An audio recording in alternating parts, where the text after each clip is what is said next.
मुंबई महापालिकेमध्ये जमा केलेल्या ठेवी कुणी केल्या आणि सागरी महामार्गाचं श्रेय कुणी जरी घेतलं तरी त्यामागे तुमचा खंबीर हात होता याची जाण असलेला होय मी मराठी माणूस आहे,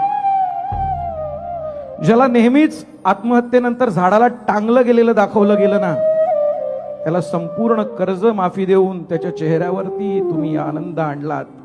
तो आनंदानं हसलेला महाराष्ट्राचा शेतकरी होय मी मराठी माणूस आहे. तुमचं मुख्यमंत्री पद हिरावल्यानंतर तुम्ही आणि वहिनी अगदी हसऱ्या चेहऱ्यानं वर्षावरना घरी निघालात, पण तरी सुद्धा तुम्हाला बघून टीव्ही स्क्रीन समोर डोळे डबडबून जो रडला ना, मी तो मराठी माणूस आहे. कोविडच्या राक्षसानं जेव्हा श्वास गुदमरवला होता ना, तेव्हा कोणतीही जातीभेद प्रांतभेद न करता प्रत्येकाला हक्काचा ऑक्सिजन देऊन त्या माणसामध्ये प्राण फुंकणाऱ्या माझ्या ह्या उद्धवजींचा मी चाहता.